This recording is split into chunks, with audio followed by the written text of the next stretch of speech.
Hello, welcome to another episode of the Attic by Wig podcast, where we're going to talk about perspectives, reviews, news, everything of that nature. I'm your host, Eric Jacksono, and I'm joined today by another one of my best friends and future dietitian, Michaela.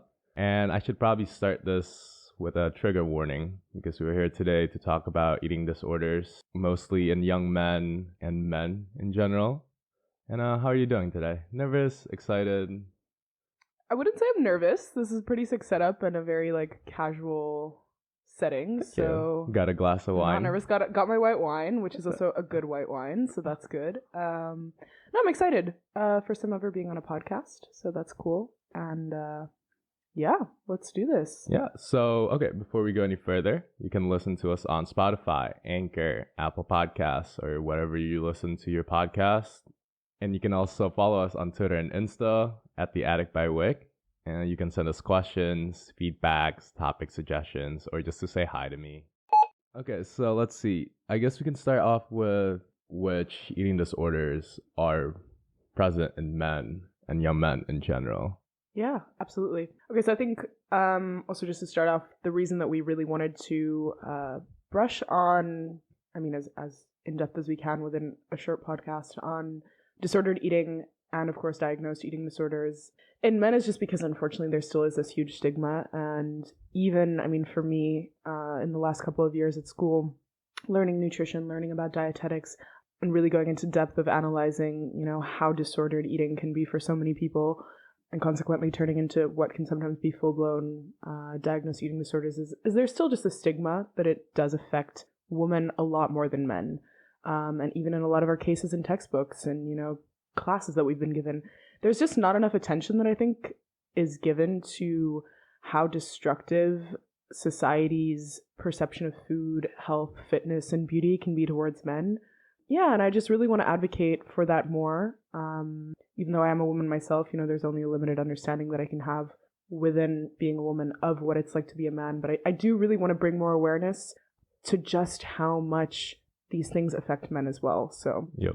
Yeah, to go quickly back to your question, your first question, which eating disorders affect men and boys? The answer simply is all of them. Yes, all ma'am. of the ones that can be listed and the ones that are still being listed. Eating disorders are still very much in discovery. I'd say, unfortunately, the field of nutrition and dietetics is still a bit of a mess, and we're still working with a lot of diagnostic criteria, still trying to find ways to, explain different phenomenons of disordered eating that we see a lot. But really all of them apply to both women and men. But if we want to go a bit more into detail, I'd say the one that I feel I've encountered the most, especially talking to both younger kids, boys, within, my internships and practices, and also just men, is one of them being bigorexia. It's a bit of an unofficial term. I don't believe that it's been categorized just yet, but it is one that is more and more prevalent, is this, obsession with wanting to gain mass. Yeah, I read about this when I was doing research for this topic today. Exactly. So that one is actually one of the only eating disorders that is often categorized more as being something that affects men and boys a little bit more.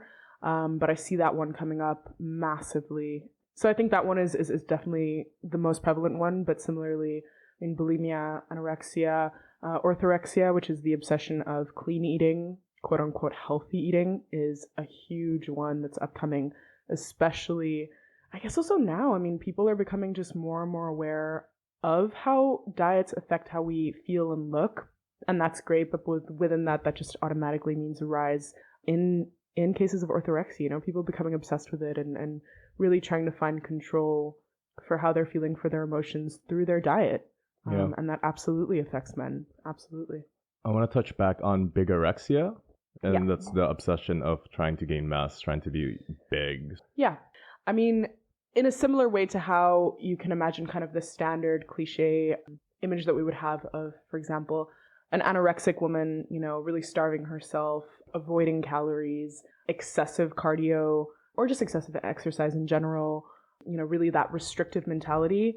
The opposite end of that spectrum is then bigorexia, where it's this constant obsession with gaining mass, gaining muscle, this consumption of protein that is really, this constant obsession with protein intake, which is something we've really seen rise in the last decade, especially. Just nutrition claims, claiming to be high in protein, and this constant obsession with just building mass, essentially. Yeah, no, it's very prevalent, and I'd say especially among teenage boys, it's becoming a huge issue that is unfortunately not addressed enough, because it can be disguised as something that is good. It can be disguised as something that's healthy. It's very celebrated. Absolutely. Absolutely. You want to look a certain way. You want to have a certain body, especially when you're 13, 15. Of course. All the hormones in your body are just like rushing, and you just want to just look good for that certain person. Of course. Flex on people a little bit. Yeah.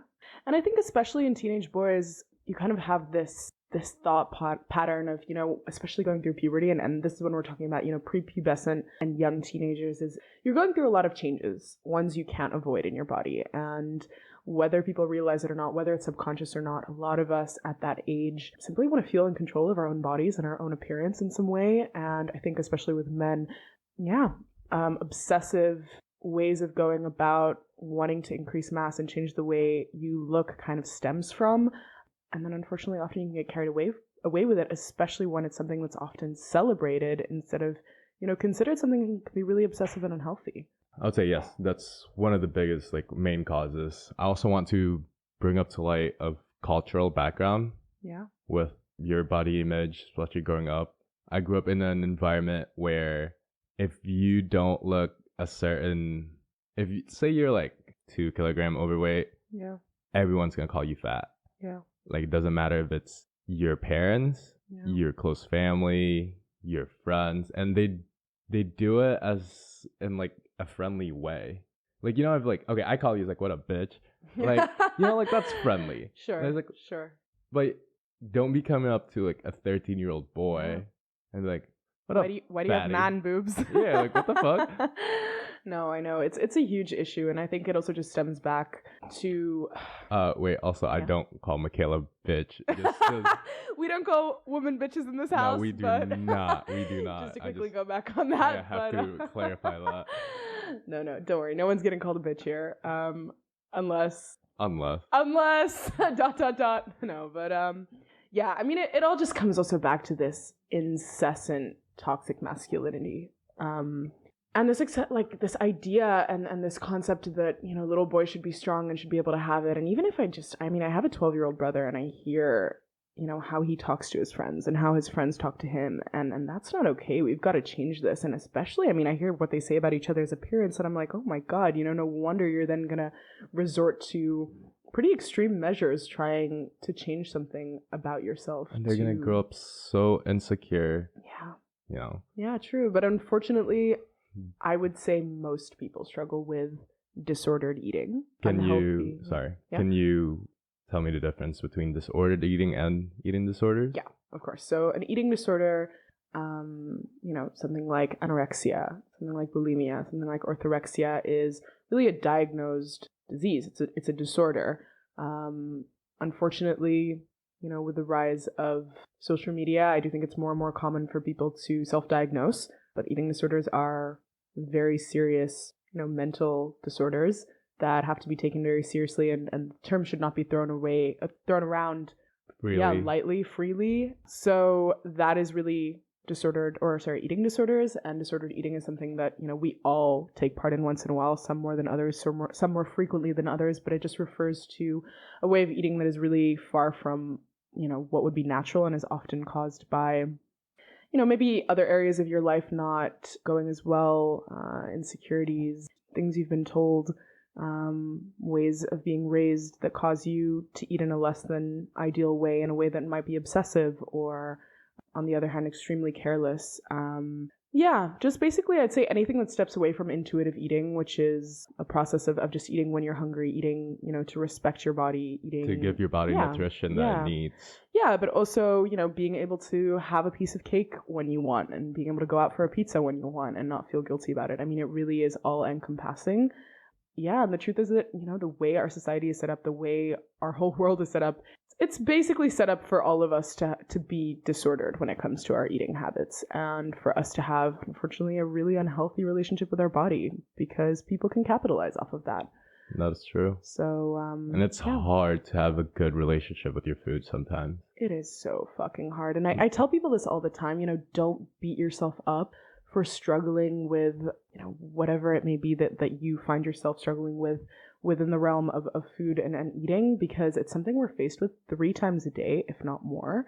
And also we live in something which we call literally an obesogenic society, which means that on every corner of every street, every time you open your phone, every time you turn on the TV, there are advertisements for food. And more often than not, it's foods that, maybe we shouldn't be consuming a lot of. Absolutely, we can, enjoy here and there when we feel like it. But it's hard. Our whole society is just kind of set up to fuck us over with food, because people can just make more money off of us if we're sick, and mainly if we're insecure within ourselves. And unfortunately, in a world where, it's still extremely radical for men to be able to talk about their feelings, there's so much money to be made off of men feeling bad about their bodies and not having the space to be able to address those healthily. So yeah, I want to touch on that, and it's actually our next topic is, why is eating disorder, especially in men and boys, hard to treat? And one thing I found that was quite interesting, do you know the DSM? Mm-hmm. The psychological, DSM-5, Yep. So the DSM-5, it was published in 2013. It's a guideline for psychologists to basically kind of find criteria. Yeah. So it's diagnostic criteria. Yeah. For various disorders. Yeah. Mental disorders, but also you have them for eating disorders. Yeah. So up until DSM-4, before the new one was published in 2013, men are not technically eligible to be diagnosed with anorexia, because you have to have amenorrhea, which is a loss of period. Yeah. Yep, loss of period. Yeah. So before then, men can be diagnosed with anorexia psychologically. Yeah. Good question. That's a really good question. Wait, what question? Well, as in why is it harder to treat? Oh, okay. Disorders in men? Wait, was there another question coming as well? No, okay. I also love to see that you read up on that. Yeah, the DSM-5 is pretty controversial. I came prepared. Yeah, I love it. Within both psychological practices and the dietetics, a lot of people say that, we ultimately, the relationships that we have with the world around us are so complex, and it's extremely hard to diagnose such things. So, these criteria really serve as, a general baseline that we can follow. But I know for myself, for example, I don't think I will be using the DSM-5 that much later on as a dietitian. And I know a lot of dietitians who also actively choose to not really work with those, simply because also eating disorders are a spectrum, huh? So yeah, it is. I think that's also really important to mention. And ultimately, you may not tick all the boxes, but you may have one or two exactly aspects. And then there's also the fact that, often they can be combined.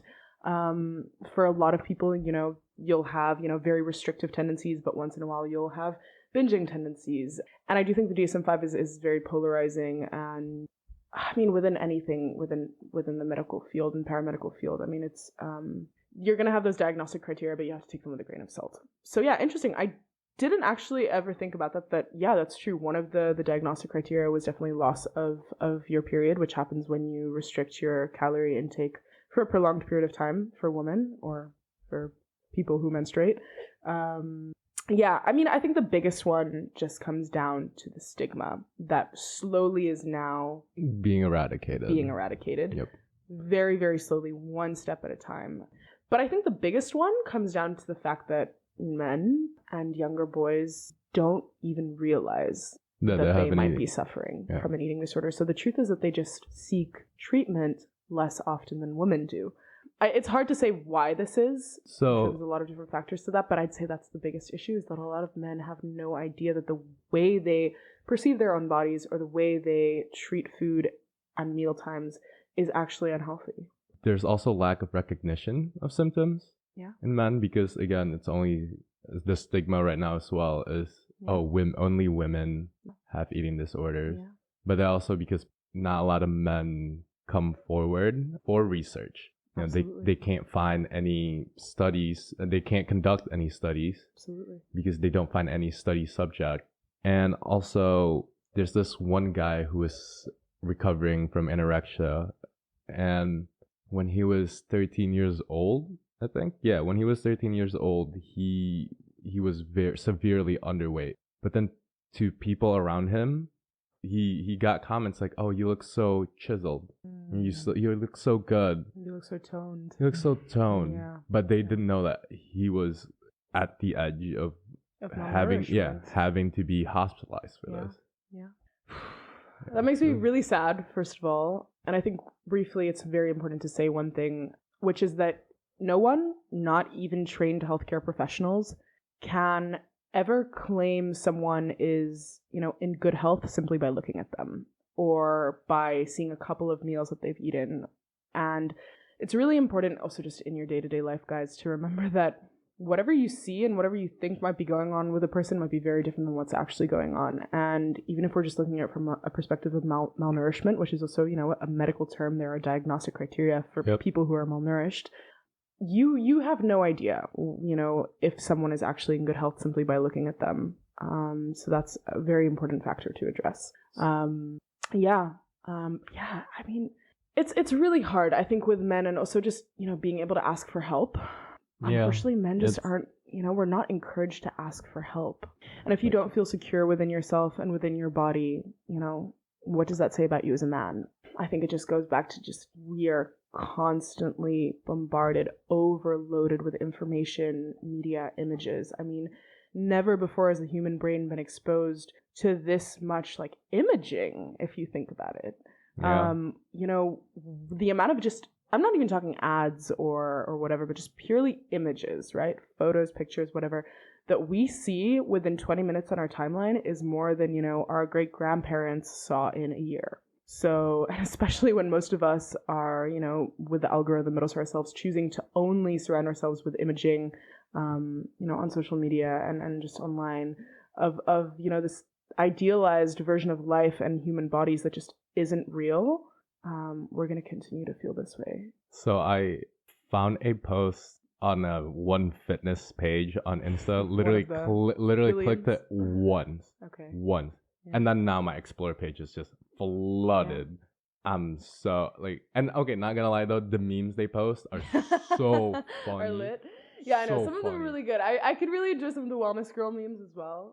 Oh my god. Yeah. And it's not funny like they try to be funny. Unintentionally funny. That's even better. Unintentionally really, really funny. Yeah, I mean it's crazy. And I mean that's something just that we were just talking about just now as well, but that also has to be mentioned, which is the prevalence of, or just the sheer numbers of, Instagram accounts, YouTubers, even people who are making podcasts who are just sitting down, spouting all of this, quote unquote wellness information, dietary information, nutritional advice.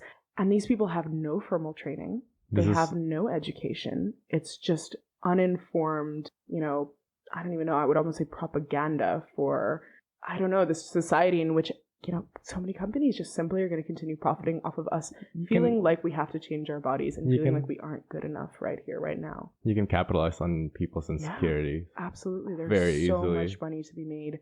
Yeah. So, and especially in a world where it's so easy, it takes you 2-3 taps of your fingers to order the newest weight loss product, to order the newest fit tea, or to subscribe to, a paid program for, weight gain or mass gaining tips. There's just so much money to be made in it. And yeah, we have so far to go in this aspect. We really do. And it's thank God the conversation is on the table, but boy, do we have far to go. I do want to say that we're not attacking people who do enjoy going to the gym, eating healthy, because we do that.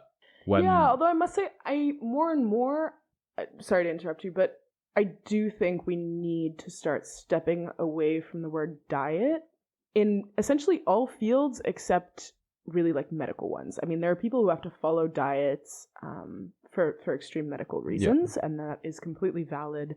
But really, as a society, I mean, when are we going to let go of this idea that we all constantly need to be on a diet? And for what, why can we not just accept health at all sizes is a big movement as well right now, Someone can be in a larger body and much healthier than someone in a smaller body. And I do think more and more, and again, also within my practice, I really try to stay away from the word diet. Yeah, because it's just perpetuating, diet culture, essentially, which is so prevalent amongst all of us. Yeah, I can't blame you. I mean, I used to go to the gym like 4 times a week before they closed everything. I can't really speak. Yeah. But even It's that within fun. itself is great. If you are going because you love the way it makes your body feel, if you really enjoy your workout sessions, and you're doing it out of respect for your body, that is great. You know, absolutely, like, we should be cheering that kind of behavior on. But if it becomes one of those things where you feel an immense amount of guilt every time you skip one of those 4 days, or if you are lying in bed in the morning and you're really sore from your previous workout and you know that, you know, your body is going to be extremely exhausted if you go again, but you force yourself to go again out of, you know, principle, or because you feel like there's certain rules that you have to stick to. No days off, baby. No days off. Yeah, exactly. That kind of mentality, that's when that becomes disordered as well. I go to the gym to mask my emotional pain with Don't we all? physical It's the pain. best way to do that. God, I miss the gym. It's actually too. not okay how much I miss the gym. But so yeah. Okay, so going to our next topic, how do we prevent this? How do we say you're my friend and you suspect that I have one of the eating disorders? Say I have bulimia. How can I, you know, how could you as a friend approach someone and like, hey, like, are you okay? Or hey, you know, like, what are the signs? Signs is a tricky one because, unfortunately, again, a lot of disordered eating, or in more extreme cases, you know, actual eating disorders, are invisible to the naked eye or the untrained eye. It is extremely easy to mask obsession with food, obsession with diet, especially in a world where weight loss and wellness routines are so highly celebrated. So as far as signs go, it's tricky. I think the biggest one, especially if it's a friend, is, you know, obsessively talking about food is a big one that I see. Not being able to say yes to certain things, or that you sense hesitation. Like avoiding certain type of food, like carbs. Yeah. Or even avoiding certain social settings in which people might feel like they might be encouraged to eat in a way that's different than how they are aspiring to eat. Those are two big markers. Yeah, or just if you can really see that someone's becoming uncomfortable with the thought of having to eat a certain way. And also after the fact, you know, maybe you can all have a great meal together and then afterwards, you know, even hearing your friend say, oh, now I really have to go to the gym, you know, for 2 hours tomorrow to compensate. Haha. You know, these are all jokes that we can make. Yeah, we all do, and we're all guilty of this, but those are ultimately also signs of, you know, something deeper, something below the surface that really might be, no pun intended, eating away at people. I think ultimately it also comes down to one big thing, which is just intuitively, if you feel like something is going on, we have to have more conversations about this. So intuitively, you know, when you sense that there's something off. Yeah. You know, and it's hard to, you know, for us to come and mention very physical signs because they differ so much per person, but you know, and you can sense when someone is struggling with something, as you would with, you know, any other aspect that people could be struggling with, that a friend could be struggling with. So yeah, I mean, really comes down to having the balls to confront this, to ask them, and also to be able to hold space for them, because you don't know what kind of answer you're going to get, and also be prepared to maybe face some defensiveness. Yeah. Especially, again, going back to, you know, boys and men who may have no idea that the way they're living and the way they're treating themselves and talking to themselves, you know, internally is very self-destructive. You might encounter a lot of defensiveness, and it might require a lot of time before you can even have someone, you know, briefly open up to you about struggles regarding food, diet, and just body image. And a big reason for this is that food is extremely, extremely personal for a lot of people. Yep. And we're gonna have an episode of just cuisine and food. Yes, absolutely. That'll be a bit more positive, a bit more light. But my God. We all, get the important stuff out of the way. And then we all come from different backgrounds. Yeah. We know food. Yeah, we know food. We know food in this friend group. We can conclude our main topics, basically. Yeah. I do have one question. Go for it. As a future dietitian, what questions do you get? Like, if you go to a party, if you go to a social setting, do people just come up to you and like, hey, so what's up with my like eating habits? You know, it's so funny. I have this distinct memory of, I think it was my second week of uni. And I was taking this class, I think it was Intro to Dietetics, something like that. And our teacher told us, she introduced herself and she said, you know, anytime I tell someone I'm a dietitian, they immediately give me the look. And I remember at the time I felt like, oh, this bitch is exaggerating, but boy was she right. Yeah, I mean, it's like the classic question of, okay, what do you do? And I'm like, oh, I'm a I'm a dietitian in training, and I tell them, some of the work that I've done, and yeah, you definitely get the look. It's hard to describe, but people are just so at loss for how to approach nutrition. And so what do I have to eat, Michaela? Tell me. That's pretty much Tell it. me. What do I have to eat? And I look at people and I'm like, babes, I don't know. that's for you to figure out. I mean, what do you enjoy? What feels good? Like, listen to your body. I can't tell you that. So that's a big one. And then I don't know if that's specifically in the Netherlands, because people, they really like bread here. There's a lot of high bread consumption. And I very regularly get the question, so is bread bad? Is bread bad? Is bread bad? There's a lot of unpacking to that question, because first of all, how can a food be bad? A food is a food. I mean, Is it?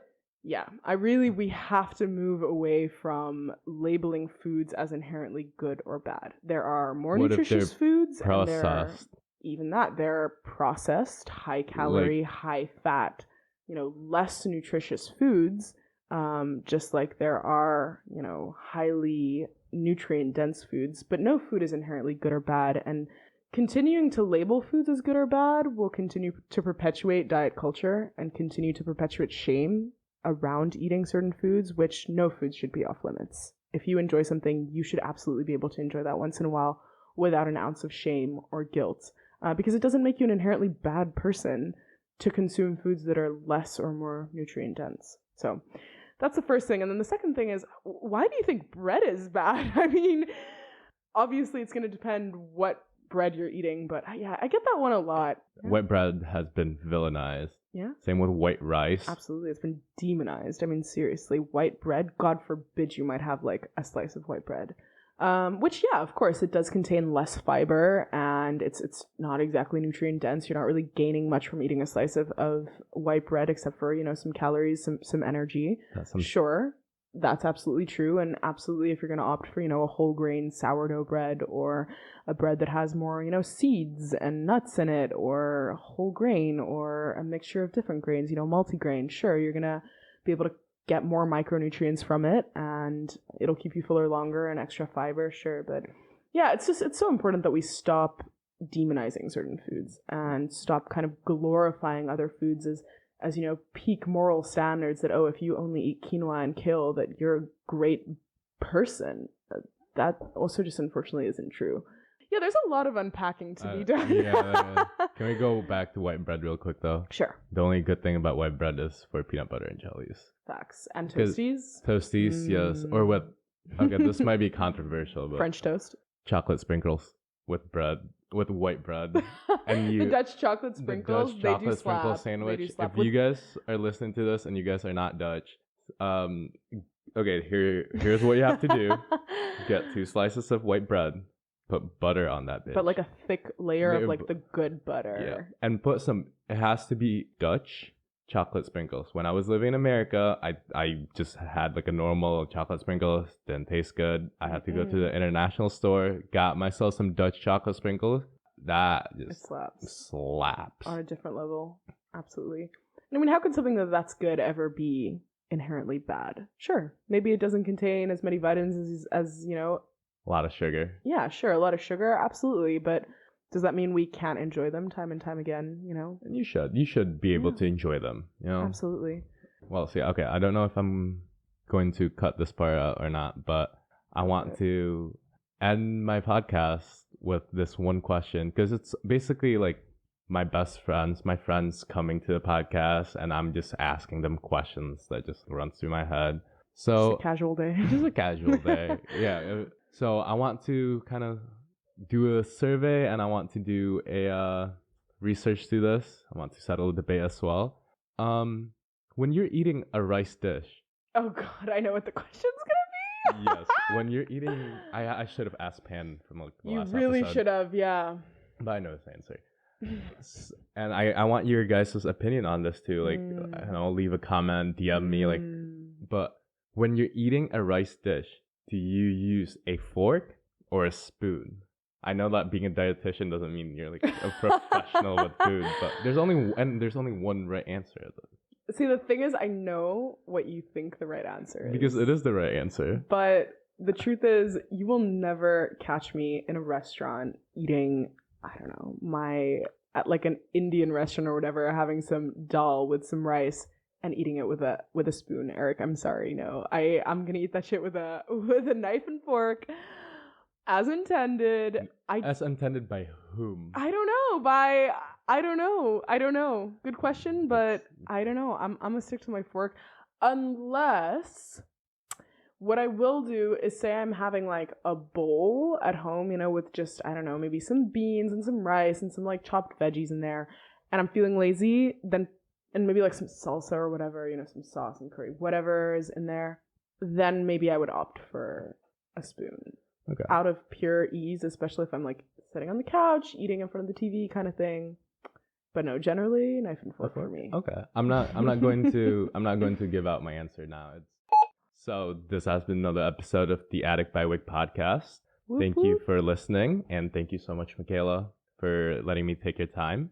Remember, you guys can listen to us on Spotify, Anchor, Apple Podcasts, YouTube, or wherever. And follow us on our socials at The Attic by Wik. I've been your host, Eric Wichaksono. And for my guest, Michaela, we're signing off. See y'all next time. Bye.